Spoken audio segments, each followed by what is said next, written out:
nossa república, infelizmente. E a números de hoje, só para a gente ter uma noção, 124 mil pessoas vieram a óbito por conta da Covid-19. E esse número, infelizmente, representa o passado. A gente está olhando para 2 semanas atrás, quando a gente pega os óbitos como parâmetro. Então, a nossa situação é muito complicada e grande parte disso é culpa, sim, do presidente boçal que a gente tem, tá? Que é o Jair Bolsonaro. É um cara irresponsável, covarde, porque lá em março ele teve acesso a uma projeção que falava de mais de 100 mil mortos no nosso país e ele ficava de gracinha na televisão falando que era só uma gripezinha, falando que ia morrer 800 pessoas, sabendo ele que a gente teria mais de 100 mil óbitos. Então, além dele não ter feito nada para combater essa pandemia, ele simplesmente agiu deliberadamente para sabotar todas as medidas que os governadores fizeram. Então, além dele não fazer nada, ele atrapalhou. Os números de hoje, eles são menores do que a tragédia que poderia ser graças aos governadores, e não graças ao Bolsonaro. Se fosse pelo Bolsonaro, a gente teria muito mais gente morta. Além disso, as pessoas que não vão morrer de Covid, as pessoas mais pobres, eu acho que ele quer matar o povo de fome, porque ele baixou agora o auxílio emergencial para R$300. O que se faz com R$300 por mês? Você não consegue pagar metade das contas do mês, você não consegue comer com R$300. Vocês já foram no mercado hoje para ver como é que está o preço da cesta básica? Mais do que duplicou o preço da cesta básica. A gente tem um responsável, um covarde, um chimpanzé de paletó e chinelo Raider ocupando a cadeira da presidência da República. E a gente precisa hoje, então, se reunir aqui todo mundo e unir as cabeças tanto da militância, das pessoas mais jovens, da juventude do Brasil, com a experiência de quadros como o deputado Mário Eringer, e discutir o país. Então, eu agradeço a presença de todos vocês. Eu acho que está na hora da gente se unir agora e discutir o que a gente tem que fazer a partir de hoje para a gente nunca mais entrar nesse buraco que a gente está. Porque o país não aguenta mais, a gente precisa debater o que a gente precisa fazer para, pelo menos, atenuar alguma coisa e diminuir o sofrimento do nosso povo mais pobre, que está largado à própria sorte por conta desse genocida. Esse cara precisa ser punido não só pelos crimes comuns que a família dele, de miliciano, de bandido, cometeu, assim como os crimes contra a humanidade que ele tem cometido diariamente ao fazer o que ele está fazendo durante a pandemia. Esse cara não pode sair impune.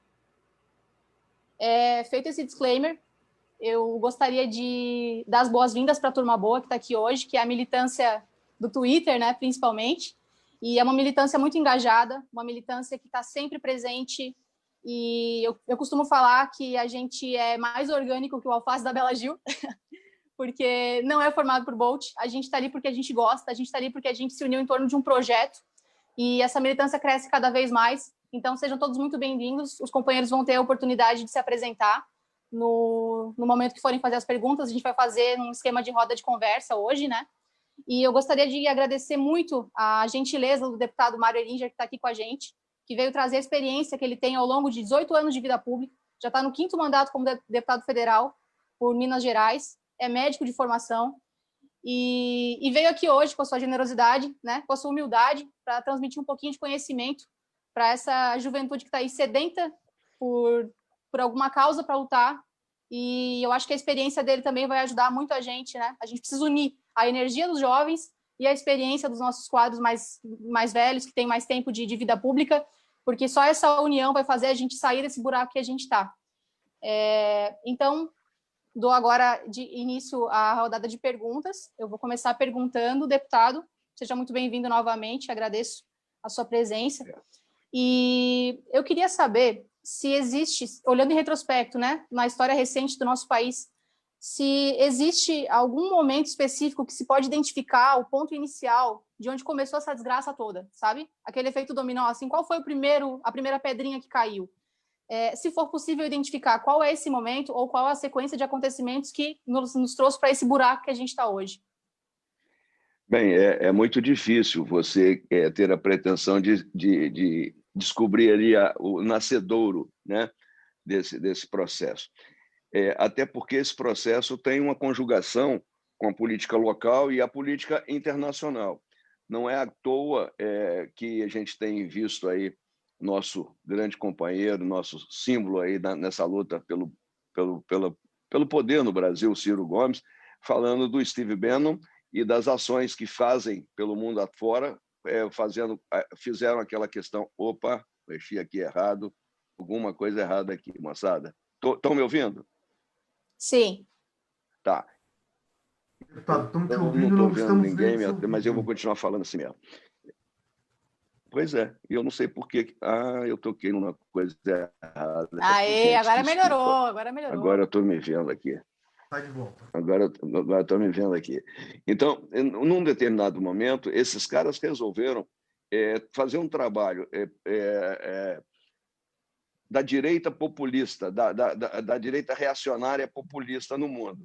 Steve Bannon conseguiu derrubar lá o acordo, né, da Inglaterra com a comunidade europeia, naquele Brexit, todo mundo sabe, aquilo ali numa política de ódio, fez a mesma coisa para eleger Trump, ajudou nos conceitos, inclusive o Eduardo Bolsonaro é o representante dessa teoria, desse jeito de fazer política.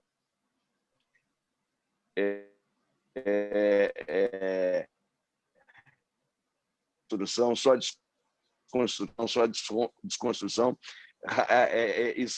solução. Você fica todo dia pasmo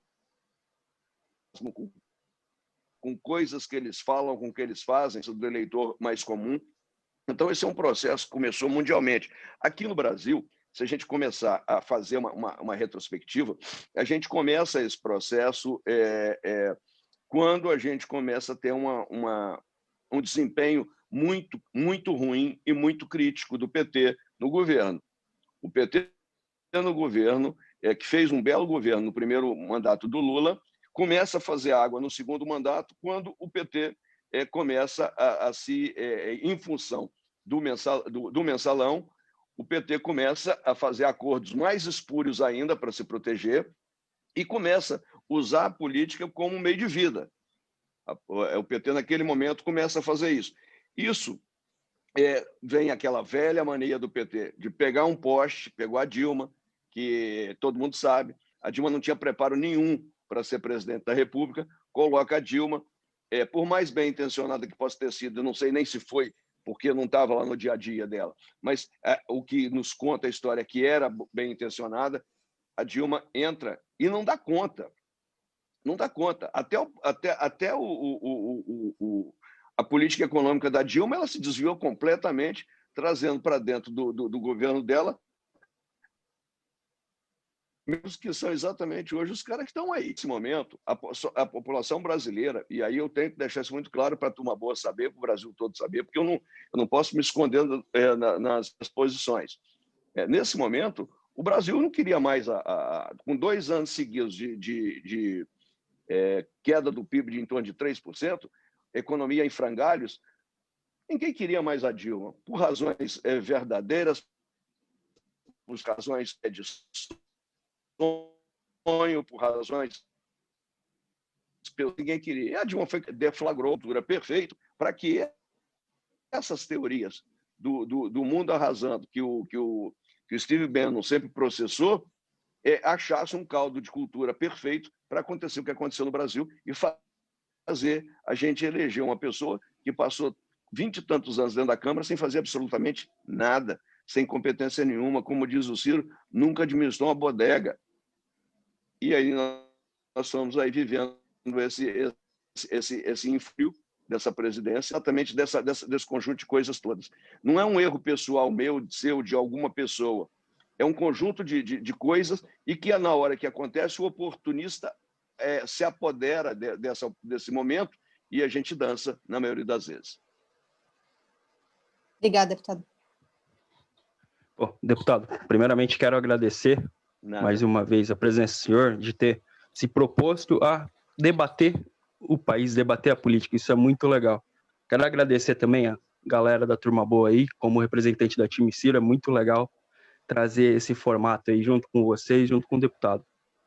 Deputado, o senhor já está indo para o 5º mandato, ou seja, o senhor passou por 4 presidentes. Passou, como o Brizola disse, aí, pelo Sapo Barbudo, 2 mandatos, pela Dilma, pelo Vampirão e agora por um genocida. Então, o senhor é um homem da República. Nesses 20 anos, praticamente, aí, a nossa democracia, na tua opinião, ela está mais consolidada ou mais fragilizada, deputado? Pode responder. Essa pergunta, a sua pergunta, assim, que até nós mais experientes, às vezes causam um certo desconforto para jurar que a coisa está certa, que está tudo indo, né? Porque nós também não temos a certeza absoluta, mas eu te garanto, melhorou, porque a gente assistiu as instituições reagirem a vários movimentos que foram feitos pelo presidente, mostrando claramente o seu perfil truculento, o seu perfil de golpista, o seu perfil de ditador mesmo, porque não tem outro sinônimo para dar, outro adjetivo, né? É um ditador. De um momento para outro, os pesos e contrapesos começaram a funcionar. E eu acho que funcionaram até de um jeito que devia funcionar, mais pelo respeito. Bolsonaro parou, diminuiu, com o Queiroz preso. E aí ele percebeu que ele não teria tempo nem organização suficiente para levar o seu desejo a cabo, né? Então, de uma maneira ou de outra, as nossas instituições estão funcionando. Eu creio que um país do tamanho do Brasil, da importância do Brasil, não tem a menor chance da gente imaginar e aceitar que a gente vai ter um golpe militar, uma retomada de poder nos moldes dos anos 60, que é completamente diferente, a inteligência com olho no olho, não tem aquele negócio da gente, quando a gente estava lá no interior de Minas, nos anos, lá em 64, o jornal que saía hoje chegava lá 3 dias depois, a gente só ia ler o jornal 3 dias depois. Quem se dava muito ao trabalho ia para a Rádio Tupi, que era a Rádio do Rio de Janeiro, e Rádio Globo, para ficar ouvindo com rádio muito ruim, que era uma transmissão ruim. Então, foram outros tempos. Eu não acho que o Brasil, nesse momento, esteja com chance de sofrer um golpe dos tradicionais. O que a gente está sofrendo exatamente é o golpe moderno. É o que os Estados Unidos sofreu, que eu acabei de falar, o que nós sofremos, que é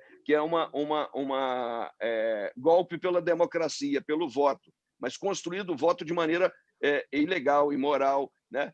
Que faz com que as pessoas sejam conduzidas por razões e motivos que não são os motivos verdadeiros e os motivos que a gente trabalhe com benefício da sociedade. Está chegando uma mensagem para mim aqui agora, pelo meu telefone, que eu estou falando no mesmo, que o meu som está saindo picotado, tá? Verdade? Se for isso, eu posso tentar desligar uma internet, ficar só no 4G. Em alguns momentos só. Picota alguns segundos, mas depois volta ao normal também. Então tá. Então vamos tocar assim mesmo. Estou à disposição, Felipe. Obrigado. Aí Podemos seguir? Boa noite, deputado. Bom. Luiz, minha psicóloga.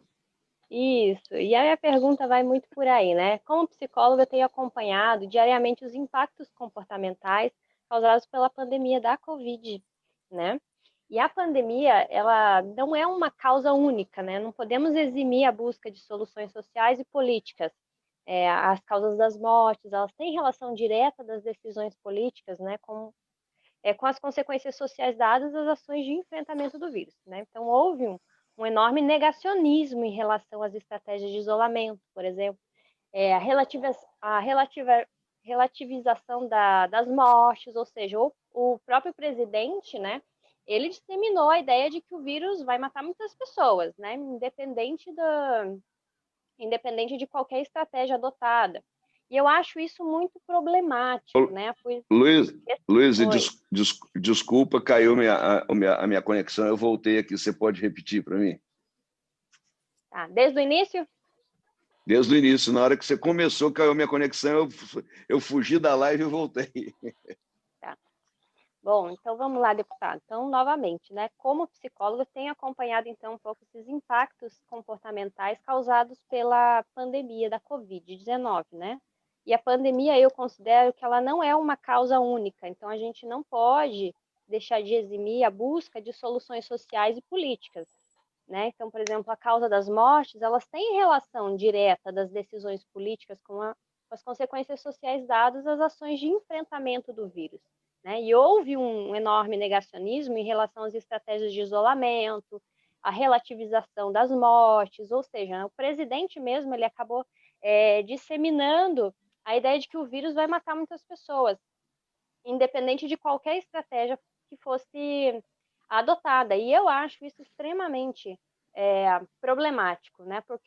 Pois ele responsabiliza apenas os agentes etiológicos que atualmente nos devasta, por exemplo, e acaba estreitando a interpretação desse fenômeno quanto às estratégias de políticas de saúde, de assistenciais, né, do combate ao coronavírus.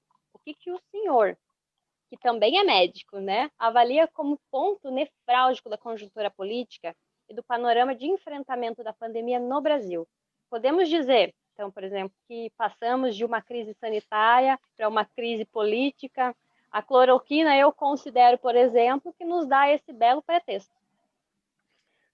Na verdade, Luiz, você pergunta grande, mas uma pergunta boa, inteligente, e quero te dizer, realmente, muitas razões levam a esse desfecho que nós estamos tendo hoje, esse desfecho fúnebre, né?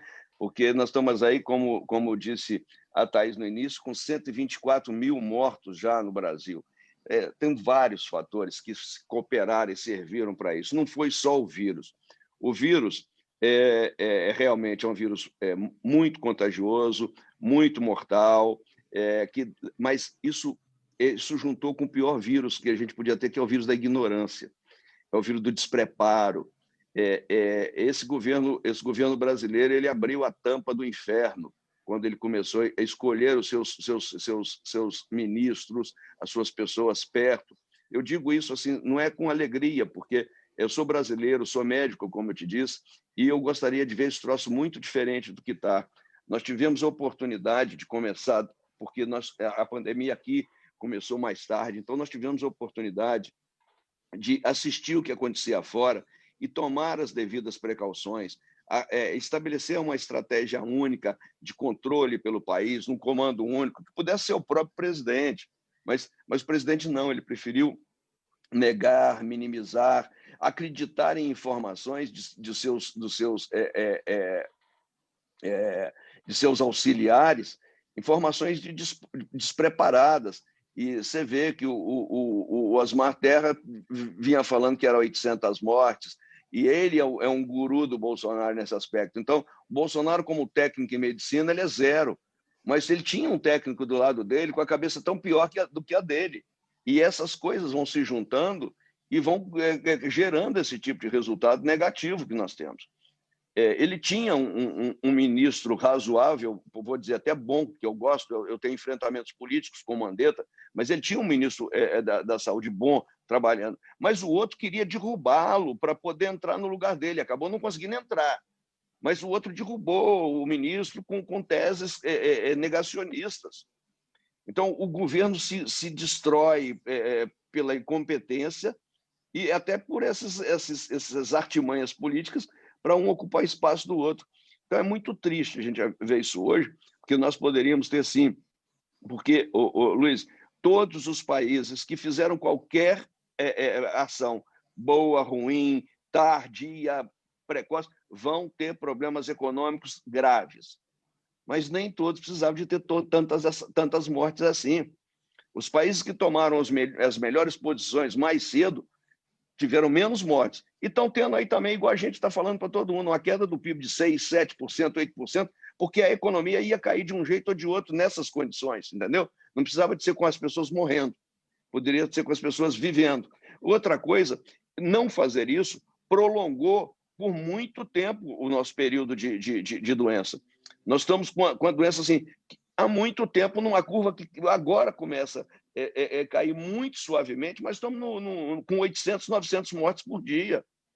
Então, quer dizer, se ela for nessa velocidade caindo, nós vamos levar mais 2, 3 meses para ter um número razoável. Aí a economia, por uma necessidade, começa a pleitear e nós precisamos de voltar, e volta. Daqui a pouco recrudesce. Você pode observar, o Rio de Janeiro já é um retrato disso. O Rio de Janeiro já começou a inversão da curva de novo, porque o pessoal voltou para a praia, voltou para as suas atividades normais.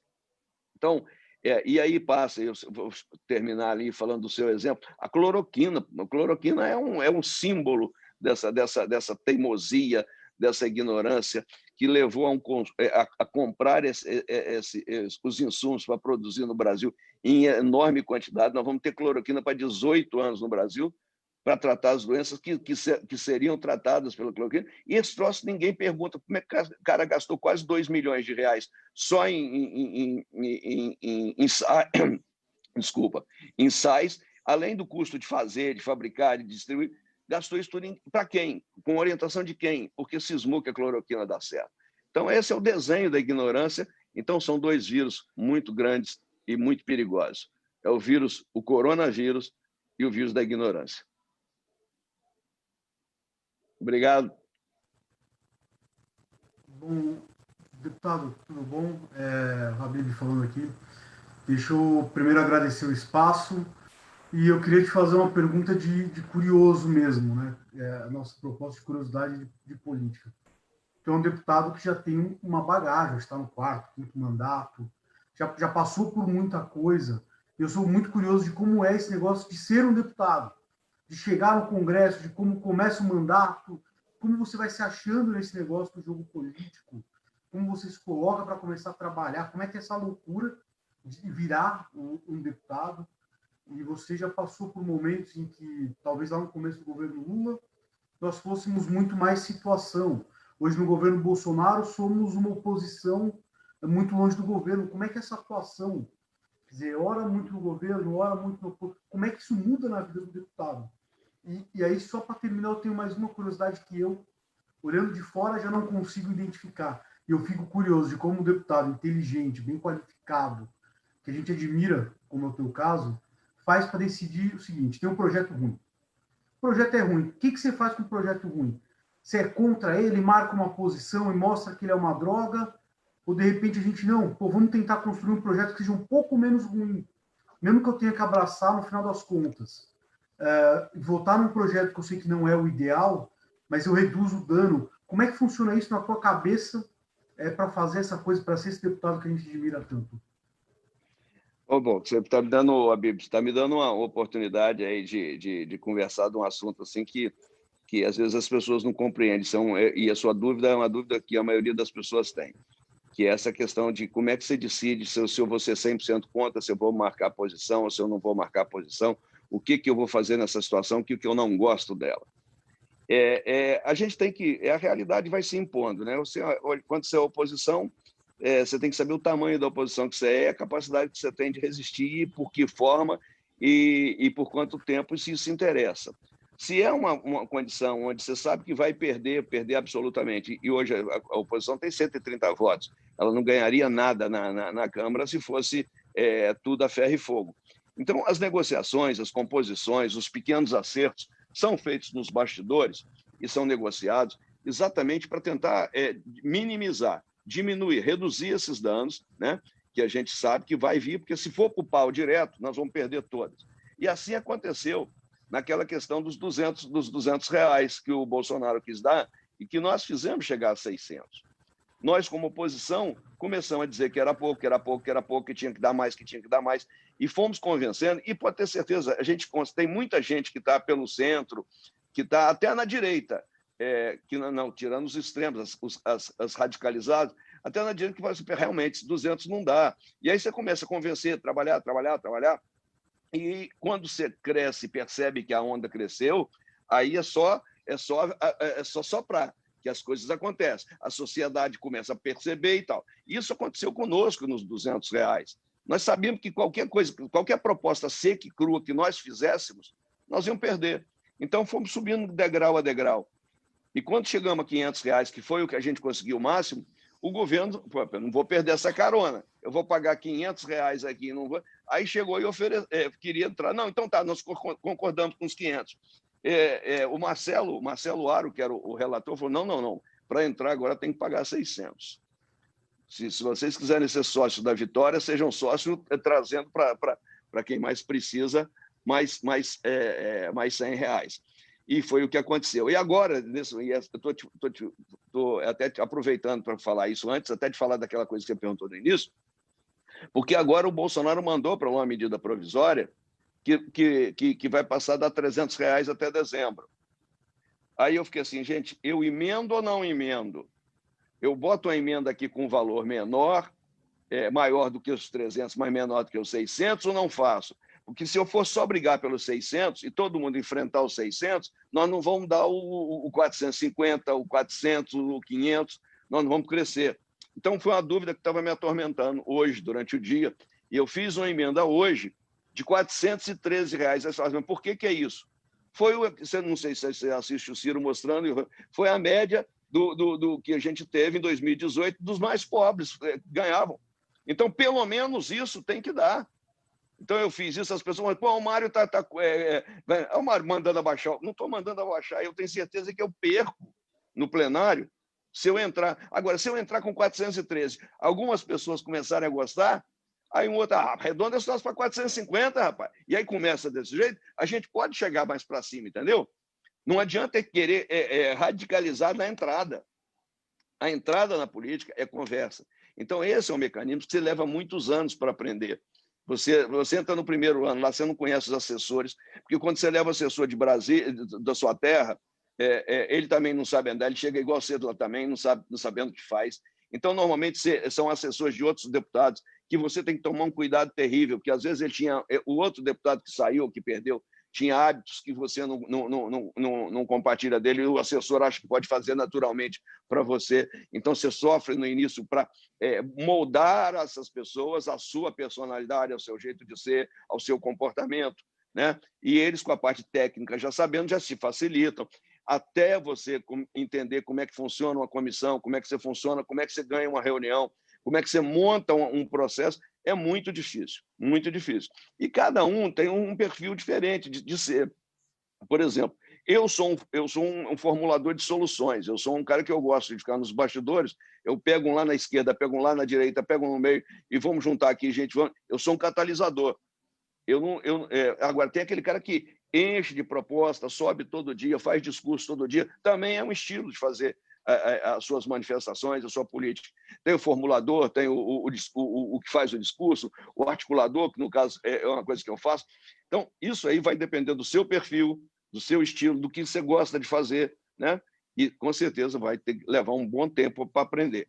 Os caminhos não são marcados por carocinho de milho, como na fábula do criança que não podia perder o caminho, né? Os caminhos são cada um acha o seu e descobre o seu. Maravilha. Boa noite, gente. Boa noite, pessoal. Boa noite, deputado. Tudo bem? Tudo bom. Maravilha. Maravilha.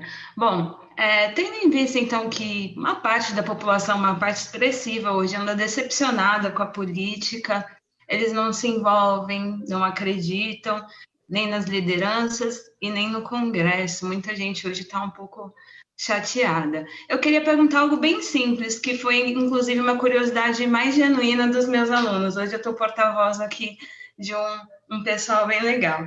E a dúvida mais genuína é o que, de fato, um deputado federal faz no seu trabalho e como esse trabalho influencia na prática, na minha vida, no meu dia a dia. Como ele atende às demandas reais da população e como ele pode fazer com que a gente se sinta, de fato, representado por vocês. Essa é uma pergunta de prova, né? Como você já viu, essa é uma pergunta difícil, mas muito difícil. Parece simples, você falou uma pergunta simples, de simples não tem nada. Essa pergunta é uma pergunta assim, muito, muito complicada de dizer, porque as pessoas nos veem com olhos da informação. Eles não nos veem com a ação e seu juízo crítico sozinha, a maioria das pessoas.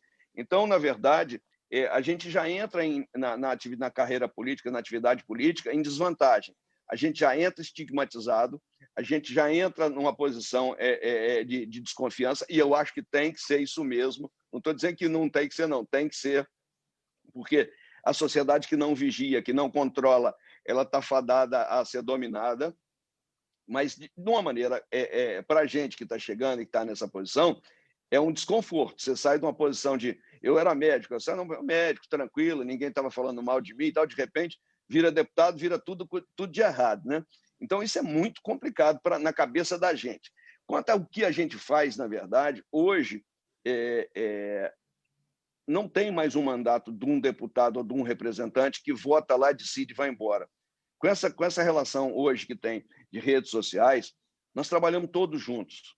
É claro que a função de representante é a função do representante. Ele tem que decidir entre o não e o sim, dependendo de quantos que ele teve, como é que ele teve, o que ele entendeu, porque, na verdade, quem votou em mim não votou nessas pautas, votou em mim. Delegou a mim a confiança do meu bom senso de discernir e fazer alguma coisa. Então, isso é muito difícil, porque você não consegue agradar 100%. Você, quando agrada uma turma, a outra turma te sai de pau. E vai por aí. Isso é um hábito, a gente tem que acostumar com isso. Mas eu acho que o que a gente faz pela política, o que a gente faz e tem que fazer pelas pessoas na política, é ter comprometimento com a verdade, é ter comprometimento com ajudar, empático, pensar nas outras pessoas, não pensar única e exclusivamente na gente. Porque quando a gente se protege, a gente, se protegendo, podemos estar deixando outro exposto. Então, a nossa postura tem que ser uma postura mais arrojada, não precisa ser mal educada, não precisa, mas ela tem que ser mais arrojada, ela tem que dizer não quando chega a hora de dizer não. Então, isso é uma das coisas que a gente faz mais. Eu costumo dizer que lá no Congresso, a gente atrapalhando, a gente faz mais do que ajudando, porque tem tanta coisa que as pessoas propõem que não são boas e que têm interesse segmentados que não vai ser bom para uma sociedade toda, que é melhor atrapalhar e é mais fácil você derrubar um projeto, atrapalhar uma coisa ou outra, que isso também ajuda.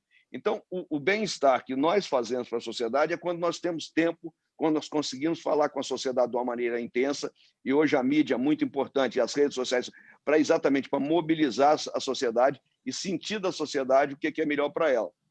A nossa função é não deixar que os dois poderes mais poderosos, que são o executivo e o judiciário, que não deixaram os poderes poderosos, vamos usar assim a frase desse jeito, se sentirem mais poderosos do que são. Nós somos, na verdade, o algodão que separa a intransigência da transigência. Nós somos o algodão que separa a democracia da ditadura. Porque é isso. O legislativo ajuda o Brasil dessa maneira, trabalhando exatamente para manter uma democracia legal. Agora, claro, tem outras funções que a gente faz, que são as funções de reivindicação de recursos, de foco em educação, em saúde, projetando qualidade e coisas melhores para que as pessoas possam se beneficiar. Eu acho que, de uma maneira geral, e não tão simples assim, levarei mais um dia inteiro falando disso aqui, é mais ou menos isso. Boa noite, deputado. Boa noite a todos. Para mim é um privilégio estar aqui, tá? Debatendo política com vocês e com o senhor também, né? Uma pessoa tão experiente aí no cenário político, né? A minha pergunta, ela tem um pouco a ver com a história recente aqui do nosso país, né? O golpe ou impeachment para algumas pessoas, né? Até um tema meio que sensível, né? Mas eu gostaria de saber o seguinte, deputado, como se deu e como começou o processo de isolamento, tá, político, que culminou primeiro o afastamento e depois o processo de impedimento da presidente Dilma? Bem, essa aí é uma coisa. Para te responder isso aí perfeitamente, Alexandre, eu tinha que estar nos bastidores o tempo todo. Eu não estava nos bastidores o tempo todo, mas participei de muita conversa, assisti muito de perto o que acontecia naquele momento. A Dilma começou a se isolar já no final do seu primeiro mandato. Ela já estava se perdendo, se isolando. Eu cheguei a conversar com alguns amigos meus petistas, falei, gente, fala com a Dilma para receber deputado e tirar uma foto. Ela não precisa fazer nada, não. Ela se fechou, se trancou, parou de falar com a política, ela foi se isolando, e os resultados foram piorando. Ela passou a não ouvir basicamente ninguém. Ela entrou num processo de solidão ali, porque ela criou esse ambiente para ela. Estou dizendo para você porque eu participava com alguns, eu tenho grandes amigos petistas. Eu não quero proximidade deles nas próximas eleições, porque acho que pode ser que a gente tome uma varejada aí por causa do antipetismo.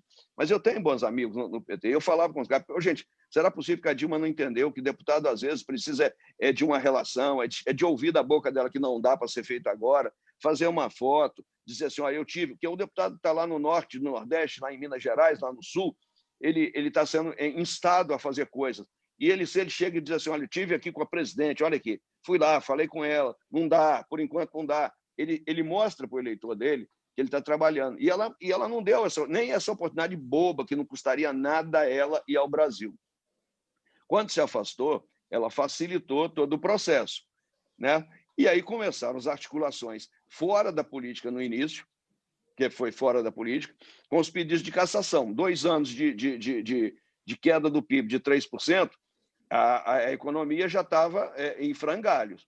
E a economia, saibam disso, se a economia vai bem, o governo é tolerado. Se a economia vai mal, é pau na orelha. Então, foi o que aconteceu com ela. E aí os índices de popularidade dela foram caindo. Ela chegou a ter 93% de rejeição.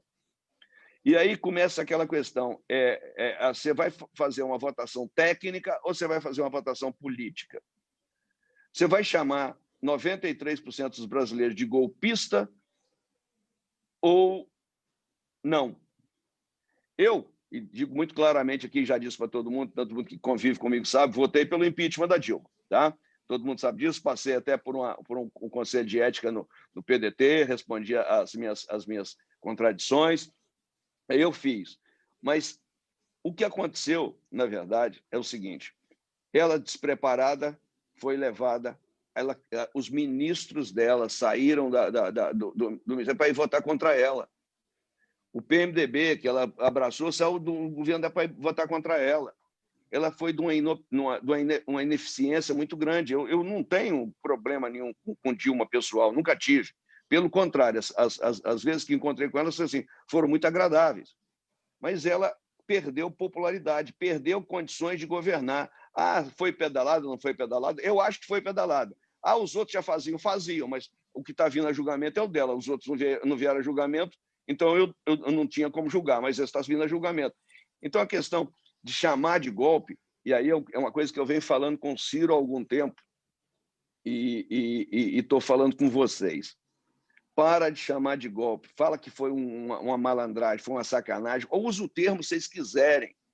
Por que eu estou pedindo isso? Porque esse termo aproxima a gente muito do mantra que o PT criou. O PT chama de golpe. Se o Ciro fala que é golpe, o Ciro aproxima-se do PT. Nós precisamos os nossos discursos precisam ser entendidos pela sociedade como nossos e não como deles. Porque se 93% da população naquela ocasião queria a saída dela, nós estamos chamando 93%, não é uma arerinja, não. Estamos chamando 93% da população brasileira de golpista. Se a gente está chamando 93% da população brasileira de golpista, nós não vamos ganhar eleição nunca. Então, nós temos que entender que essas frases, essas construções são feitas num determinado momento. Eu, por exemplo, aprendi com meu pai, e o meu pai era de direita, aprendi com meu pai lá no interior de Minas, um direita responsável, tranquilo, nunca foi louco. Eu aprendi com meu pai que em 64 houve uma revolução militar no Brasil. E eu falei revolução durante muitos anos, porque foi o jeito que me ensinaram, né? E às vezes, de vez em quando, até depois de velho, eu esqueço e sai do mesmo dia, revolução. Mas foi um golpe. Só que se chamar aquilo de golpe e chamar o da Dilma de golpe pode ser a mesma coisa, mas de contexto diferente, fora de época. Então, hoje, na minha concepção, ela foi empichada, entendeu? Por razões que o Brasil queria. Razões quais? De impopularidade, queda do PIB, pedalada e outras mais, razões até políticas. Mas foi assim que foi construído.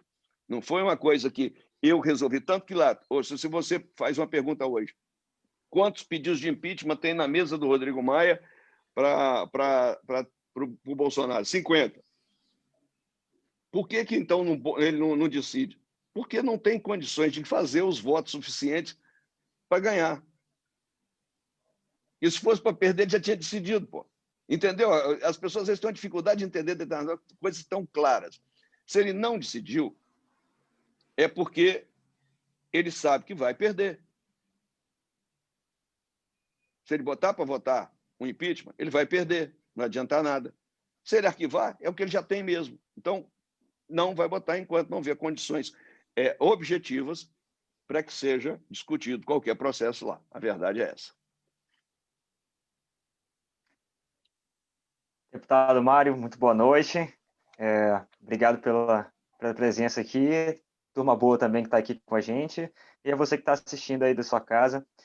Deputado, a gente sabe que, bom, você tem vários mandatos, né, na sua carreira, e você deve ter visto aí todo tipo de fisiologismo, né dentro da Câmara dos Deputados. A gente viu aí principalmente essa questão dos grupos mais conservadores, principalmente grupos partidários de centro-direita, que se articularam, se tornaram uma força política ali quase que hereditária, né? Saiu agora do PMDB e parece que agora se dispersou em alguns outros partidos desse grupo que a gente chama de centrão, né? Hoje, agora, nós temos o governo Bolsonaro tendo como liderança da Câmara o seu colega, deputado Ricardo Barros, né, lá do PP do Paraná. Então, nesse sentido, eu queria perguntar para você até que ponto essa articulação política ela é possível de ser implementada para projetos que sejam favoráveis a gente no país, como no caso do PDT, que tenta implementar um projeto nacional. Até que ponto é possível fazer isso sem cair nessa dependência que é visceral, né, em partidos do Centrão? Existe algum caminho para isso? Eu vou tentar te responder isso, mas antes eu queria que você me desse uma boa noite, como se o Silvio Santos aí estivesse incorporado. Então vai. Uma boa noite, deputado. Silvio Santos está na área. Ui. Manda bala, deputado. Eu gosto muito de você fazendo suas brincadeiras, Paulo, adoro. Parabéns aí pelo bom humor. Você é um cara especial. Deixa eu te falar, o Ricardo Barros é o nosso Jucá, né? Ele foi líder de todos os governos, de todo jeito. Então, tem políticos para isso, tá? O que não pode é o político que está no centro, porque o centrão, essa palavra é estigmatizante, e as eleições são ganhas pelo centro, sempre são ganhas pelo centro, que a maioria da população não é nem de uma ponta nem da outra. Então, a gente tem que começar a entender que o centro é necessário. E é necessário para ganhar a eleição, e por isso a gente não deve estigmatizá-lo no governo, e é necessário para governar. O que não pode e que não deve são determinadas figuras carimbadas do Centrão, que têm práticas políticas já bastante conhecidas e repugnantes, às vezes, voltarem à política sob o manto do Centrão. Eles não são Centrão, eles são oportunistas. São aves de rapina da política. E nós temos vários deles aí. Então, esses caras têm que ser extirpados da política. Muitos já estão até fora, mas continuam tendo influência dentro de alguns grupos. Esses têm que sair fora. Mas você precisa e pode, deve ter, uma convivência muito razoável com pessoas do centro e até da direita. Eu acabei de falar há poucos minutos que às vezes a gente consegue convencer um cara lá na direita a votar um projeto com a gente, que ele está afinado dentro daquele negócio.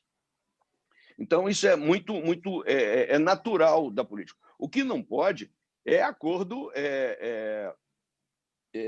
espúrio, o que não pode é ações não republicanas, que você sabe que tem muitas delas no meio dessas coisas. Não pode você usar o cargo público para tirar dinheiro, para dar emprego para protegido que não trabalha, que não tem a qualificação, porque até a indicação de uma pessoa para um ministério, para uma secretaria, isso para mim eu não vejo problema nenhum, desde que essa pessoa vai para lá para cumprir a função para a qual ela foi designada, e dentro da política estabelecida pelo presidente da República, que é quem tem a legitimidade para escolher a política que vai ser implementada em determinado segmento, em determinado assunto. Então, isso para mim não tem problema nenhum. Eu acho muito pouco razoável que a gente pense, ainda mais no Brasil, que tem 30 e tantos partidos, que a gente possa fazer alguma coisa e não ter junto conosco vários partidos para nos ajudar. A gente não faria uma maioria assim nunca, e a gente em pouco tempo estaríamos no mesmo estágio que o Bolsonaro esteve, só que ele teve que fazer da maneira errada. Ele teve que entregar os anéis e os dedos, porque ele fez arrogantemente, não entrou cedo nesse negócio, não montou sua base de apoio, não trabalhou com os partidos. Ele começou a trabalhar com frente parlamentar. A frente parlamentar, meu irmão, ela não tem liga, ela só tem liga naquele interesse, mas ela tem os outros interesses que suplantam o interesse daquele segmento. Então, ele fez tudo errado para o conselho. Eu disse hoje que ele se aconselhou com tanta gente ruim, mas com tanta gente ruim, e os caras achando, por exemplo, o cara que foi fazer a política lá da Casa Civil dele, o Onyx, que a gente convive. O Onyx é um cara que é detestado na Câmara, ele bota esse cara para falar com a Câmara. Entendeu? Então, comigo não, eu não tenho problema nenhum com o Onyx, mas o Onyx, ninguém ia para os cornos do Onyx. E aí, de repente, o Onyx... Então, o Onyx resolveu mudar a política. Aí falou, então nós agora vamos conversar com as frentes parlamentares, vamos esquecer os partidos. Quebrou a cara. Então, hoje, o Bolsonaro está entregando anéis e dedos a esses fisiológicos do Centrão, não são todos, quero deixar isso muito claro, entregando anéis e dedos, exatamente porque não fez na hora certa, da maneira correta e com regras. Então, acho que nós temos que entender que, se a gente quiser ganhar a eleição, Silvio, a gente vai ter que entender que a gente tem que conviver com os diferentes, temos que aceitar, sim, a proximidade de pessoas de outro viés político, mas que pensem como nós num determinado momento, que adotem parte do nosso programa para que nos apoiem e que queiram ver um Brasil diferente, ver um Brasil empático, um Brasil que trabalha para ser o país que há muito tempo eu estou ouvindo isso, que eu sou o mais velhinho aqui da turma, estou ouvindo que o Brasil é um país do futuro e o futuro não chega de jeito nenhum. Então, está na hora da gente deixar o nosso sectarismo, deixar aquela coisa assim, nós somos os bons. Não somos, não. Todos, tem gente boa em todo lugar. Eu vou até te contar uma coisa rapidinho aqui. Ontem eu fui a Brasília, eu tive uma reunião com uma senadora, não vou citar nome e que eu achava assim, isso vai ser uma merda, essa reunião, desculpa o termo, mas isso vai ser uma porcaria, porque essa pessoa está lá no partido tal, junto com fulano de tal, isso aí não vai dar conversa. Fiquei assim, a gente tinha tanta afinidade, entendeu? Que o meu papel é esse, é buscar as afinidades para que a gente construa um caminho.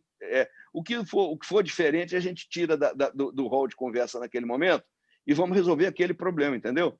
Então, o que a gente tem que buscar exatamente agregar, trazer mais gente para o nosso campinho, para a gente bater uma pelada com o campo cheio, tá certo?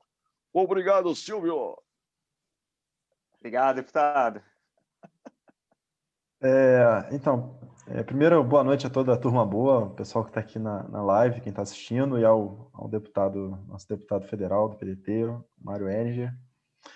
Eu queria fazer uma pergunta estratégica, assim, né? O estado de Minas Gerais foi muito importante para a emancipação nacional em vários momentos, né? Eu até fiz um compilado, assim, né? O governador de Minas, né? O Antônio de Andrada, ajudou o Vargas lá em 30, depois veio o Juscelino, e aí o Tancredo veio na sequência também, todos de Minas, para ajudar o projeto trabalhista, né?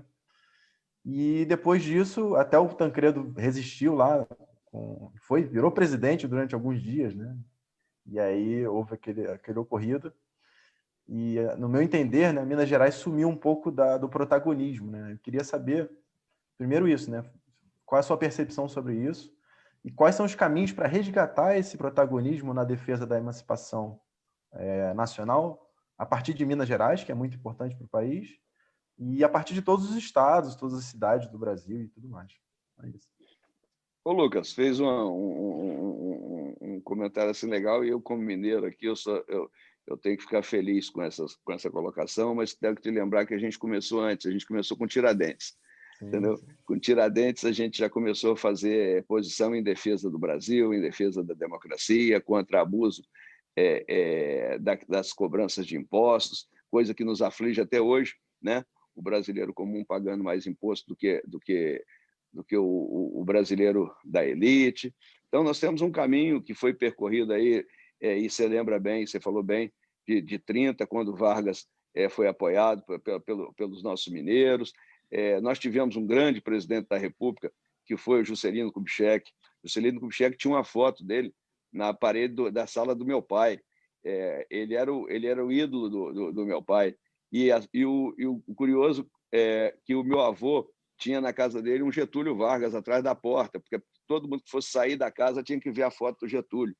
Então, porque eram fãs assim incondicionais desses dois homens. E o Juscelino Kubitschek conseguiu fazer uma revolução no Brasil. Ele fez uma cidade, mas ele não fez uma cidade em 4 anos. Ele fez um conceito, né? Ele mudou o Brasil para o Centro-Oeste. Ele abriu. Se hoje o Brasil tem esse enorme Centro-Oeste produzindo alimento, produzindo grãos, o Brasil inteiro, começa com essa migração que foi tirou a turma da praia, né? Sai da beira da praia e vamos andar para dentro de Minas Gerais. Nós, mineiros, já tínhamos um pouquinho essa sensação, porque a gente não tem praia, a não ser lá em Mar de Espanha. Mar de Espanha tem praia, que é a nossa cidade com esse nome, é uma brincadeira, uma piada. Mas, então, ele fez um conceito, além de criar agilidade na administração pública. O Juscelino foi um cara que a frase, né, de 50 anos em 5 é dele, né? Vamos fazer tudo que tiver de dar para fazer, e fez. Infelizmente, naquele período, o que se dava para fazer era o que ele fez, foi abrir muita rodovia. As ferrovias eram mais difíceis de serem construídas, então ficaram relegadas, e a gente criou um grande modal rodoviário, e o nosso ferroviário ficou à deriva. E acho que é uma coisa que ainda tem que voltar aí num tempo para a gente. Algum grande administrador aí tem que mexer nisso, para a gente voltar a ter trens aí, tanto para o transporte de cargas quanto para o transporte de pessoas. E essa história do mineiro nesse protagonismo é muito, muito legal, muito importante. E ele fez isso. E depois dele vem aí a geração, na mesma geração, né? O Tancredo, que durou assim, bem mais tempo na cena política do Brasil, e foi a pessoa importantíssima para a gente vencer e mudar na redemocratização do Brasil, porque era um cara que sabia conversar, era um bastidor de primeira qualidade, ele sabia entender os diferentes. Essas são características do mineiro: ouvir mais um pouco, tentar compreender, às vezes, o incompreensível num determinado momento, mas aceitar com resignação algumas posições. E o Tancredo, por essa resignação, ele morreu, porque ele não queria dar oportunidade ao Brasil de retroagir caso ele não conseguisse vencer no colégio eleitoral. Ele podia ter sido operado antes, mas ele postergou. Ele não postergou porque quis ficar doente, porque ninguém quer ficar doente. Ele postergou porque ele tinha medo de que aquilo pudesse dar para trás, já que o Tancredo, que era o cara escolhido, então a gente não vai dar o Sarney, não, entendeu? E aí desandasse tudo. Então ele se sacrificou como grande homem público que foi, exatamente para que nós tivéssemos essa redemocratização. Então, Minas realmente sempre foi muito importante mesmo no processo da democracia no Brasil. E eu tenho que te dizer que você tem razão. Não temos mais aquelas pessoas naquele nível de políticos que nós já tivemos. Tancredo morreu em 1985. Os políticos que vinham fazendo política de crescimento em Minas não acompanharam a grandeza dos outros mineiros. Eu não estou aqui fazendo crítica a nenhum companheiro, a nenhuma pessoa. Eu gosto de todos eles, mas a política começou a ficar um negócio e que eles querem transformar o Brasil em transformar a Câmara dos Deputados em Câmara de Vereadores. Os deputados passaram a cuidar dos seus mandatos, cuidar dos seus votos nas suas cidades, nas suas regiões, e perderam a visão global do processo. Isso foi muito ruim. Temos excelentes deputados para esse outro tipo de função, mas para o tipo de função estadista, nós não temos. E aí me incluo entre eles. Eu cheguei na política em 2002, portanto, o Tancredo morreu em 85, 95 também. Eu cheguei 18 anos depois da morte do Tancredo. Eu não fazia política. E não estou com isso querendo me desculpar que cheguei tarde, que cheguei depois. Mas eu sempre procurei fazer e discutir política no nível nacional. Apesar de fazer todas as coisas que eu tenho que fazer para as minhas cidades, para a minha região, eu discuto. Os meus temas são meio ambiente, os meus temas são saúde de uma maneira geral, meu tema é educação de uma maneira geral, não é para a minha cidade ou para algum lugar. Eu estou sempre pensando e tentando, mas não sou o melhor de todos e não me coloco nessa posição, mas a gente tenta fazer um pouquinho diferente. Mas realmente Minas perdeu grande parte do seu protagonismo, principalmente quando o Aécio, que vinha se despontando como um líder importante de Minas e que poderia fazer o papel, foi defenestrado por ele mesmo, né? Pelas coisas que ele falou. Ninguém inventou aquilo, né? E aquilo pegou muito mal para a carreira dele, afundando ele assim muito, muito, muito. Então, nós não temos há muito tempo esse tipo de político que protagoniza realmente, não temos. É uma conclusão. Eu espero que, o mais breve possível, algum de nós renasça aí das cinzas e ajude o Brasil a melhorar. Mas se depender de eu puder, um pouquinho que eu puder ajudar, eu vou ajudar. Boa noite, deputado Mário. Boa noite, amigos aí da Turma Boa. Boa noite para quem... Tudo jóia? Tudo bom? Tudo bom. Boa noite para quem está assistindo a gente. Bom, a minha pergunta é mais sobre a sua trajetória como política. Assim. Como já foi dito aqui hoje, você é médico de formação, chegou a exercer sua profissão por vários anos, só que aí, um belo dia, voltou para Minas, se filiou ao PDT, né, e se candidatou a deputado e está aí no seu 4º ou 5º mandato, não sei. E aí, Aí a minha dúvida é o seguinte, como se deu esse início, assim, porque eu tenho a impressão que os primeiros passos sempre são os mais difíceis e, assim, talvez até os mais imprevisíveis. Como você escolheu o PDT, ou foi o PDT que te escolheu? Qual que foi o seu maior desafio, né, que você enfrentou durante esse início, a sua trajetória como deputado, né? Gostaria que você falasse um pouco sobre isso. Isabela, obrigado. Na verdade, é o seguinte, essas coisas começaram assim muito antes, né? Eu vim de uma cidade do interior, pequenininha, Manhumirim, onde meu pai, que eu acabei de dizer, era torcedor fanático lá do Juscelino, e o meu avô era getulista. Eles até chegavam a brigar por causa disso, que um era do antigo PSD e o vovô era do PTB, né? Que veio a dar na frente o PDT. Então, a gente já estava nessa origem lá atrás, com o trabalhismo junto com meu avô, né? com as políticas que meu avô gostava de fazer. E, como garoto, eu ficava assistindo aquelas disputas na minha cidade, quando houve o golpe militar e que criaram esses dois partidos, Arena e MDB, a primeira eleição que teve na minha cidade, eu já fui para o MDB, eu já fui para a oposição, meu pai foi para a Arena, entendeu? Então, a gente já desentendeu ali de como pensar as coisas. Mas eu era um menino, eu não tinha muita formação para isso. Depois fui para Belo Horizonte para estudar, entrei no movimento político contra a ditadura e tal, tomei umas corridas de cachorro, peguei umas cadeinhas, aquelas coisas pequenas que a gente pegava antigamente, que eles não davam muito valor, porque a gente também não era tão importante assim no movimento, mas a gente fazia o nosso movimento.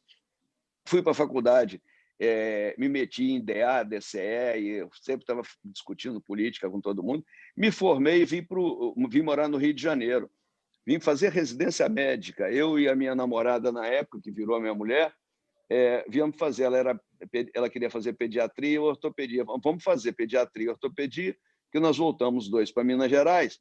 porque essas duas especialidades, qualquer cidade que a gente chegar, a gente vai ter emprego para os dois, porque são especialidades que não tinha na época, assim, com tanta frequência, então, até hoje não tem muito. O projeto da gente era fazer 2 anos de residência no Rio e voltar para Minas. Talvez se tivesse voltado para Minas naquela ocasião, talvez já fosse política há muito mais tempo. Mas eu fiquei no Rio porque eu encontrei no Rio condições para eu viver com família, casei, tive filhos, né? Eu encontrei e fui ficando no Rio. Mas no ano que eu cheguei no Rio, cheguei em 1982, foi o ano que o Brizola estava disputando a primeira eleição para governador do Rio. Eu tenho vários amigos de Manhumirim que estavam engajados na campanha do Brizola aqui no Rio, eram amigos da minha infância, que eu assim estava até meio desligado deles em função do meu trabalho e do deles, né? E aí eu conheci o Brizola, eu conhecia a vontade e que se mostrava muito para a gente naquela época era o Brizola. Eu conhecia 2 Brizolas. Era o Brizola das brisoletas, das escolas, aquela quantidade enorme de escolas que fez no Sul, né? E o Brizola da campanha da legalidade. Eu conhecia isso, e isso já me encantava. Aí eu fui me aproximando, comecei a ver uma série de outras coisas que me deixaram... Então, torcemos, fizemos a campanha para o Brizola, ganhamos a eleição aqui no Rio, e a vida foi continuando, tocando, e a gente ajuda um amigo aqui que é candidato a vereador, outro que é candidato a deputado, e foi tocando a vida. Num determinado momento, meus filhos já maiores, eu já com a cabeça mais equilibrada, falei, gente, eu vou disputar a eleição, eu quero ser político. Assim, essas coisas batem na cabeça da gente. E eu não tive dificuldade de escolher para onde eu ia, eu já estava, né, desde de 82 no PDT.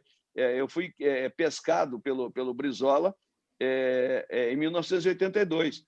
Então, eu já estava contaminado há muito tempo, não tinha mais saída para a minha doença trabalhista, que começou lá com o meu avô Gumercino e terminou aqui no Rio, né? Quando eu terminou, não, né? Reiniciou aqui no Rio quando eu conheci o Brizola. Então, resolvi ser candidato, fui para Minas Gerais disputar a eleição. E aí, não sabendo que a eleição era difícil de ganhar, porque é muito difícil de ganhar, eu ganhei. Se eu soubesse que era difícil, talvez eu nem tivesse disputado, porque acabei ganhando. E depois que ganha, você vai trabalhar e vai aprender, vai entrar nessa vida difícil, porque é vida de convencimento, de enfrentamento com coisas que você não quer, você é contra os seus princípios, você não quer daquele jeito, você sofre um pouquinho, porque você não ganha, né? E principalmente quando está na oposição, dá uma dor de barriga todo dia. Porque todo dia você perde uma coisinha na política, mas se você perder um pouquinho menos, como a gente conversou aqui, se você conseguir reduzir esse dano, às vezes a gente sai até menos sofrido. Mas quando a gente está no governo também, a gente consegue ajudar a empurrar o carro para frente, e é esse o papel que a gente faz. Então, eu caí de paraquedas na eleição de 2002, mas eu estou na política desde menino pequeno, lá em Manhumirim. Valeu, obrigada, deputado. Nada, bela história, gostei demais. Oh. Acho que sou eu agora.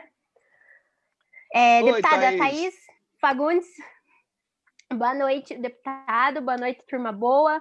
Todo mundo que está assistindo. Deputado, a minha pergunta, acho que até um pouco polêmica. Eu vejo muita gente, né? Às vezes até mesmo eu mesma já falei, dizendo que o Congresso não nos representa. Mas eu acho que não, eu acho que ele representa sim. Porque nós temos deputados que representam o que tem de melhor e o que tem de pior na sociedade brasileira. E, como diria nosso grande Ciro Gomes, tatu não sobe em toco. Se ele tá lá, alguém colocou, né? Então, representa sim a sociedade.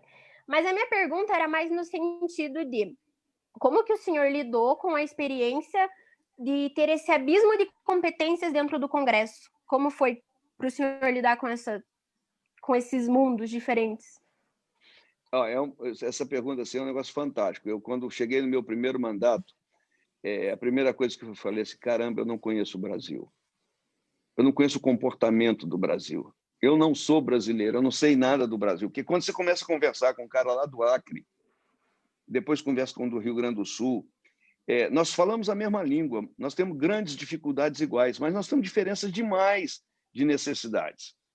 e jeito de pensar e jeito de solucionar essas necessidades.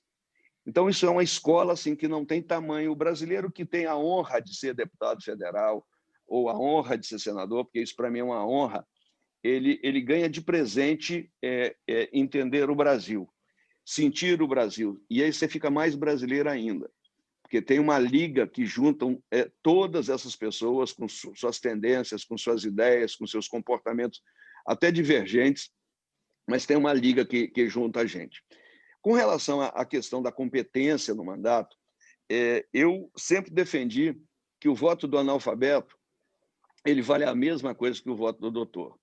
Eu nunca acreditei no voto qualificado.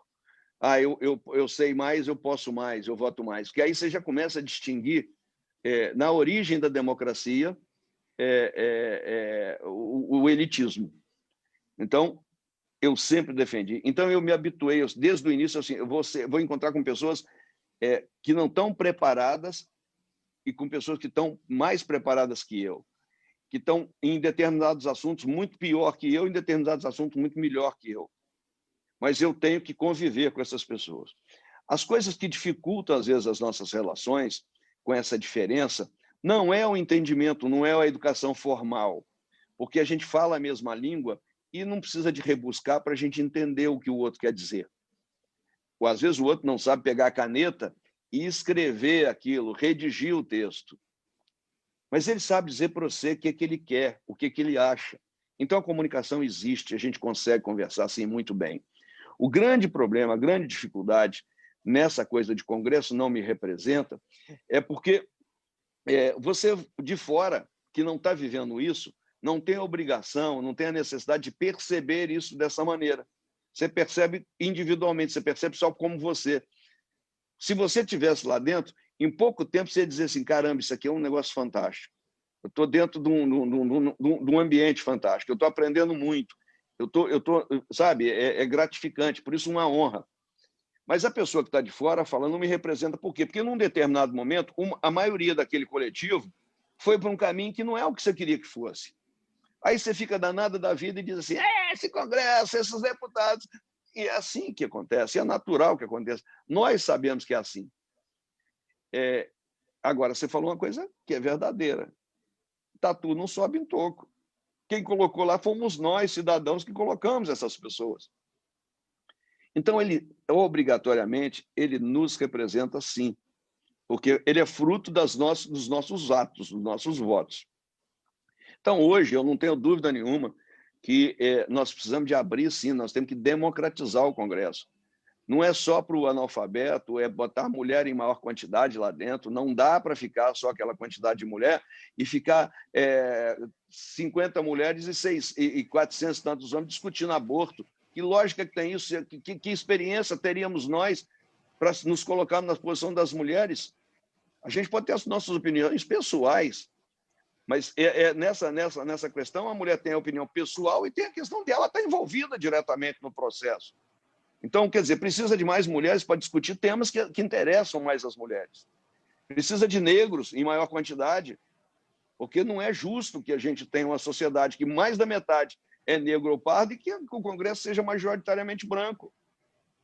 Então, nós precisamos de ter um Congresso mais plural, mais representativo. Mas isso só se fará à medida que nós dermos condições sociais para essas pessoas, esses grupos, acessarem a política com mais facilidade até, como se fosse uma cota. Eu votei a favor da cota para negros nas universidades, porque eu acho que é uma maneira de você recompor, você tentar dar um pouquinho de equidade para depois da igualdade. Mas primeiro você tem que dar equidade, você tem que dar mais para quem precisa mais. Você tem que dar menos para quem precisa menos. Né? Então, quando você começar a pensar em equidade, quer dizer, essa turma que está atrasada aqui, eu vou adiantá-la, quando ela chegar no mesmo patamar das outras, aí não, agora todo mundo é igual, aí é igual, mas precisamos ser mais equânimes. Então, eu vejo isso assim, não é com dificuldade a relação. O grande problema, a dor que a gente sente é ver as pessoas, às vezes, que vão para lá para se beneficiarem da política. Aí isso é muito ruim. Essa é uma coisa ruim. E tem. eu não sou contra o cara que vai representar um segmento como o agronegócio, eu sou contra aquele cara que quer levar vantagem, que quer fazer uma coisa para se beneficiar. Eu costumo dizer que o bom político, não estou dizendo que os outros não sejam, mas quero deixar isso como bom político é aquele político que tem uma profissão, que trabalha noutra coisa. Ele não precisa de estar 24 horas, 7 dias por semana em Brasília. Ele pode voltar para a terra dele, pode ser engenheiro, pode ser carpinteiro, pode ser médico, como eu sou, pode ser professor. Ele tem que exercer para não perder o contato com a realidade, para não perder o contato com o que ele vive e, principalmente, para não precisar de viver da política. Entendeu? Então, eu acho que eu ganhei um presente ter o povo de Minas ter me levado para o Congresso Nacional. Eu sei que eu não agrado a todos, de vez em quando alguém grita, esse cara não me representa, mas eu sei que é assim que funciona. E, se Deus quiser, nós vamos melhorando devagarzinho e vamos recuperar o respeito do povo brasileiro. Perfeito, deputado. Muito obrigada. Nada. Mandaram perguntar se o senhor vem ao Senado em 2022.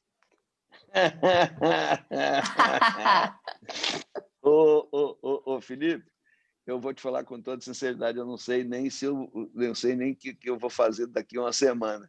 2022 está tão longe. Agora, eu tenho um objetivo. O meu objetivo é fazer uma eleição muito forte, muito boa para o PDT em Minas Gerais esse ano, colocando vários candidatos a prefeito, vereadores, continuando a mostrar em Minas o nosso projeto nacional de desenvolvimento.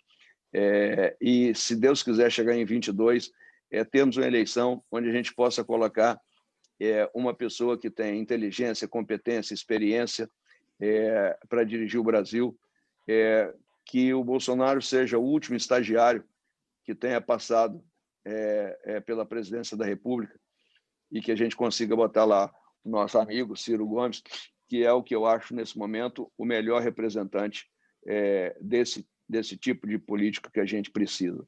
Sendo assim, a minha missão para 2022 é trabalhar para eleger o Ciro. Se, por acaso, precisar ser, eu posso ser qualquer coisa para ajudar nesse processo. Conte com a gente, de qualquer modo. Aqui, o que eu ganhei de presente? Eu já tinha um, ganhei outro, Joia. Ah, que legal. Eu já tinha um, chegou aqui para mim outro presente. Falei, que beleza, agora eu vou fazer o seguinte, vou passar para frente, porque livro bom você não guarda, né? Você passa para frente para ensinar alguém. Exatamente. Bora, vamos fazer um sorteio, pô. Vamos fazer um sorteio já.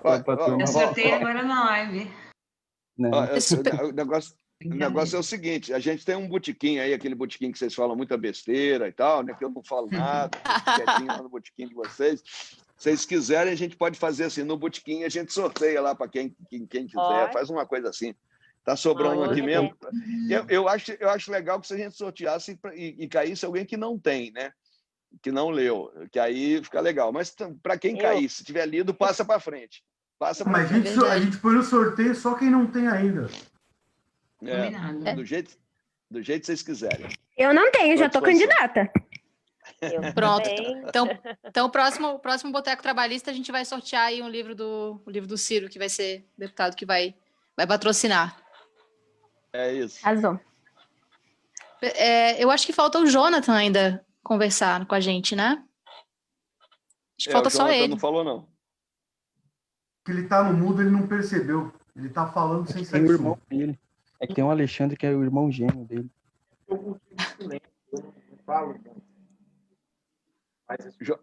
Eu não estou escutando, Jonathan.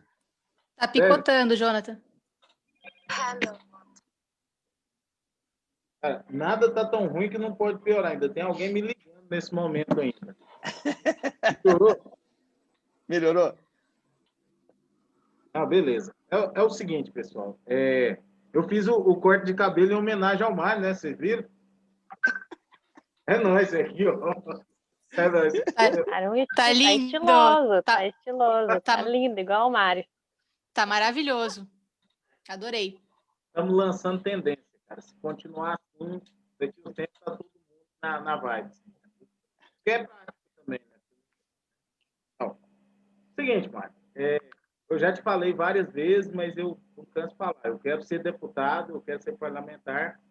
Eu acho divertido, eu sei que eu não sou normal, tá? Mas vem.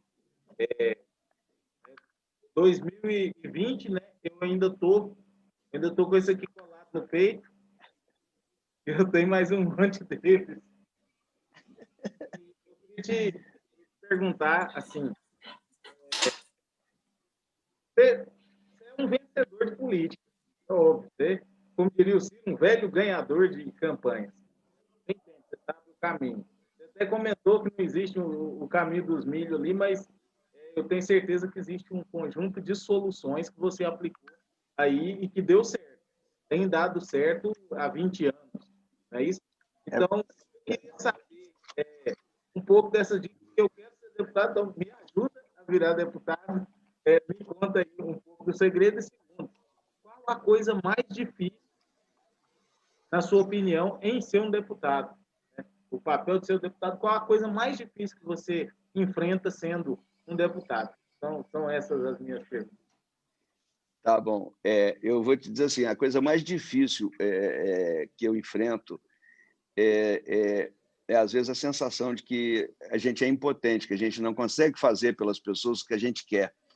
E na questão de ser deputado, isso é muito, muito grande, porque a gente divide o poder da gente com outros 512, entendeu? Então, eu não faço o que eu quero, eu faço o que o conjunto acha melhor. E, às vezes, você sai muito frustrado. Mas essa é a regra do jogo e é uma regra certa, porque ela é democrática. O outro jeito seria autoritarismo, e aí não é o nosso jogo. Mas às vezes cria uma frustração danada na gente, você não poder resolver de maneira prática, rápida, e acaba com isso. Você tem certeza que está bom, mas você tem certeza de um jeito, o outro tem certeza do outro. Então, a gente vai buscando aí o meio do caminho, né? Então, essa é a dificuldade, a frustração toda hora que a gente tem lá dentro. E principalmente quando a gente está na oposição, que a gente perde tanto, que às vezes a gente está com a vontade até de virar governo, porque para parar de perder. Mas não é o nosso caso, não. Isso é brincadeira. Agora, o caminho das pedras para ganhar a eleição, não existe um caminho das pedras certinho, mas existe um comportamento. A primeira coisa que você tem que fazer é querer. Isso você já quer. Então, você já fez, você já deu o primeiro passo. Segunda coisa que você tem que querer fazer, além de querer, é ter um porquê querer. Eu quero, porque eu quero fazer isso, isso e isso. Quer dizer, eu tenho que ter uma história na minha cabeça. Eu quero representar a sociedade dessa maneira. Você precisa de ter na sua cabeça, além da vontade, um projeto na cabeça. Não é um projeto organizado, uma vontade de fazer coisas em benefício de um grande número de pessoas e ser representante delas. Então, você tendo essas duas coisas, você já andou. Mas isso não ganha eleição, né? Todo mundo pode ter isso e não vai ganhar eleição. Então, você tem que dizer e mostrar isso na prática. Antes de ser candidato, você já tem que estar trabalhando e mostrando isso para os segmentos nos quais você transita, que você é assim. Você tem que mostrar a sua identidade pessoal para os seus segmentos. Se você já faz isso, já mostra que você é um cara diligente, que você é um cara parceiro, que você ajuda, você já está caminhando. E se você faz isso por muito tempo, se você é um cara gostado pelas pessoas, você vai com a sua identidade, com a sua marca, marcando o seu caminho. Claro que vocês jovens têm um caminho muito mais curto ainda para mostrar muita coisa, mas vocês têm a oportunidade de treinar para jogar mais tarde. Então, pode treinar. Então, pode perder a eleição, que não tem problema também, não. Precisa de participar. E participar com coerência. Aí, sim, você tem sua vontade, você tem uma cabeça, você quer ser candidato, você tem uma cabeça voltada para alguns interesses, você demonstra isso para as pessoas. Aí é a hora de você perguntar para os seus amigos lá, para a turma dos seus amigos, aí, moçada, quem é aí que me apoia? Né? Vou entrar nessa bagaça aí, e eu quero saber quem é que vai me ajudar. E aí você vai vendo o que você consegue trazer, arregimentando gente, criando condições para que você possa ser um cara que as pessoas te reconheçam no que você é, não no que você finge ser. Porque você tem que ser e parecer o que é. Você não pode fingir, porque isso não dura. Então, se você está inseguro, você diz assim, eu estou inseguro. Se você está com medo, você fala, eu estou com medo. Não adianta você estar inseguro fingindo que está seguro. Não adianta você estar com medo fingindo que é corajoso, porque essas coisas passam de uma pessoa para outra. Então, aí eu estou te dizendo isso, porque quando você olhar no olho de uma pessoa, quando você pegar na mão... Agora, nesse momento, está difícil por causa da pandemia. Quando você pegar na mão de uma pessoa para cumprimentar, quando você der um sorriso para uma pessoa, quando você olhar nos olhos dessa pessoa, pode ter certeza que nada do que você vai falar vai impactar mais do que a sua presença, do que o seu sorriso, do que o que está dentro da sua cabeça, de boa intenção. Essa transmissão ela é fatal. As pessoas passam a te admirar e gostar porque sentem em você sinceridade em tudo que você está, no seu toque de mão, no seu cumprimento, no seu olhar. As pessoas leem o seu pensamento. Eu não tenho dúvida disso. Elas sentem a sua sinceridade. Então, a primeira coisa é fazer com sinceridade, fazer o seu papel certo. Não precisa de ser o Maria vai com as outras, que se o cara falar, eu vou para a direita, você fala, eu vou também, não, mas eu vou para a esquerda, eu vou também. Não precisa ser desse jeito. Você pode dizer, cara, eu te respeito o seu direito de ser, mas o meu caminho não é esse. E eu quero tentar te convencer que a gente pode mudar o caminho. Então, você dizer não quando precisa dizer não, com muita educação, entendeu? E dizer sim, dizendo, estou te dando sim, mas não será um sim eterno. O sim é responsabilidade mantida por você. Então, você tem que construir uma relação de honestidade.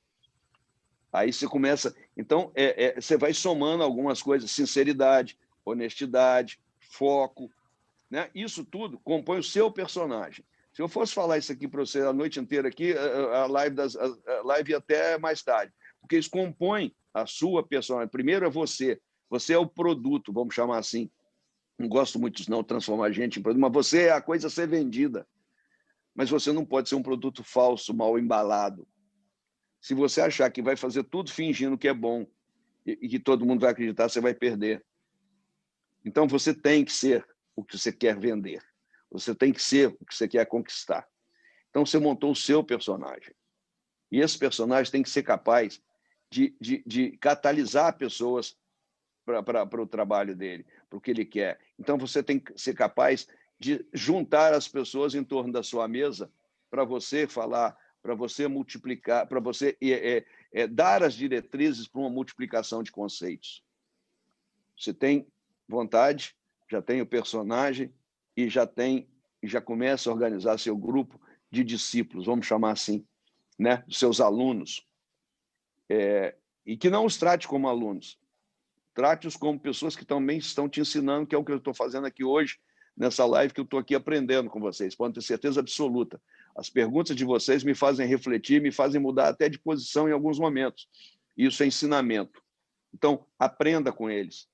E aí você vai para uma coisa formal, que é a tal da campanha, né?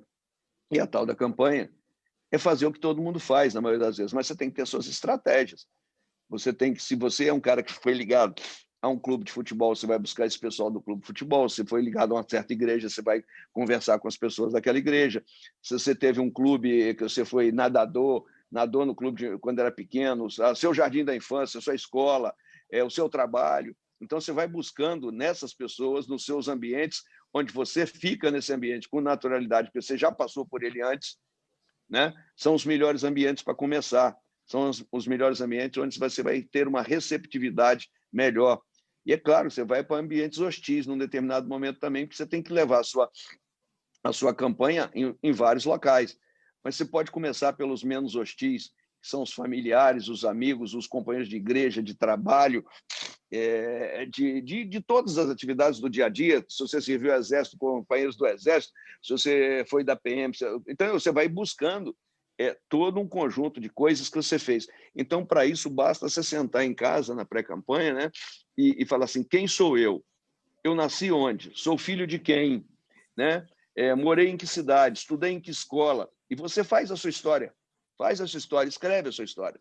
Depois, quando você olhar a sua história, você vai ver que você esqueceu um monte de coisa ali no meio. E aí você vai ver que, rapaz, aqui, ó, eu fui desse grupo aqui que tocava na escola de samba, não sei o quê. Vamos resgatar esse pessoal aqui, entendeu? Então, é isso que você tem que fazer. é construir pelos seus caminhos. Claro que depois, à medida que a campanha vai andando, você vai ampliando isso e construindo.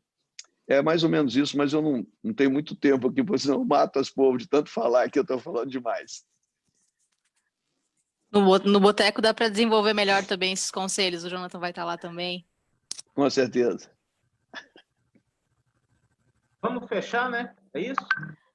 Vamos fechar. Eu acho que o Jonathan fecha, né? A gente já tinha combinado isso. E aí depois o deputado faz as considerações finais e aí a gente se despede. Foi maravilhoso estar com vocês essa noite, já queria dizer isso. E gostaria de repetir, inclusive. Foi muito bom. Eu agradeço, deputado. Isso é um momento muito interessante. A gente tem gente do país todo sentado com um deputado numa quinta-feira conversando sobre política, coisa séria, sabe? Não é aquele panfletarismo, não é aquela coisa de adolescente. Nós estamos fazendo um tipo novo de militância. Eu realmente acredito que a gente está construindo um tipo novo de militância. Aquela militância que é o que pode trazer uma vitória para o Ciro em 2022. É aquela militância que sabe o que está falando, sabe o que está fazendo. Então, é inadmissível que a gente, com o cérebro do tamanho que a gente tem, não consiga explicar os princípios básicos dos 4 pilares do desenvolvimento.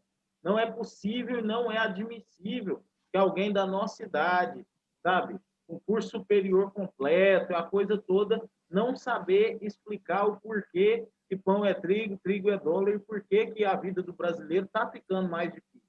Isso precisa ser explicado. E aí eu convoco a militância. Militância, vamos estudar. O Twitter é legal, é bonitinho, 200 e poucos caracteres, mas faz um fiozinho que vá além de xingar o Bolsonaro e além de xingar as outras correntes que você não gosta. Se você não gosta do coleguinha que está do mesmo lado que você, o colegão que está do outro lado lá quer te matar. Nós temos que nos unir. E a única coisa que nos une é o projeto. Todo o resto é diferença. Só que o projeto é maior do que todas essas diferenças. Nós temos os colegas que vão se matar por besteira, vão tentar fuzilar o outro na internet, cancelar o outro na internet. E você olha assim e fala, fulano, mas vocês dois não votaram no mesmo cara ali, vocês não estavam no mesmo rumo. Por que o mundo é melhor sem esse cara do seu lado? Por que o mundo é melhor com esse cara te odiando? Por que o mundo é melhor com esse cara de inimigo? Você não tem um inimigo muito maior, uma causa muito importante para lutar? Então, eu convoco a militância. A nossa causa é Ciro presidente de 2022. E aí, um recado. Ciro, a próxima tem que ser com você, meu filho. Ciro, é com você que eu estou falando, tá? A próxima arranja tempo. A gente sabe que você é um homem ocupado, mas essa militância aqui vale a pena. Nós estamos construindo algo novo, nós estamos construindo algo diferente. E obrigado, Regis. Você é o cara. Você fez isso. Wakanda Forever! Wakanda Forever. Ô, Thaís, então sou eu que falo tchau para todo mundo agora? Isso, tá certo? Isso. Gente, olha, vocês sabem que eu amo vocês, a gente participa aí brincando aí nas redes sociais, conversando política, brincando, falando de coisa séria, e eu acho que a expectativa do Brasil continua estando em vocês. Não tá, a gente depois chega num certo patamar, a gente exercita para não ficar velho. Não é não ficar velho de idade, não é ficar velho de conceitos. E vocês são responsáveis por isso, né? Essa alegria, esse jeito gostoso de brincar.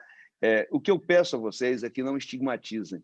Nós estamos na hora de somar, nós estamos na hora de trazer gente para perto da gente. Nós não precisamos de olhar os defeitos só agora. Vamos olhar um pouquinho de qualidade, vamos olhar o que interessa, que a gente precisa de ir para um segundo turno e, se possível, nem ir para o segundo turno, é ganhar no primeiro turno das eleições, para que a gente possa ter um país completamente diferente.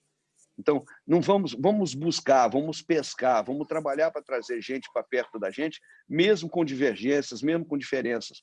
As diferenças, elas nos diferenciam, mas necessariamente não nos separam. E a gente precisa de entender isso, porque é a única maneira da gente fazer o nosso trabalho bem feito para chegar lá em 2022 e chorar de alegria. É isso que eu quero. Grande abraço para vocês. Foi muito bom estar aqui com vocês. E breve nós estamos tomando umas lá no Boteco dos Meninos. Tá bom?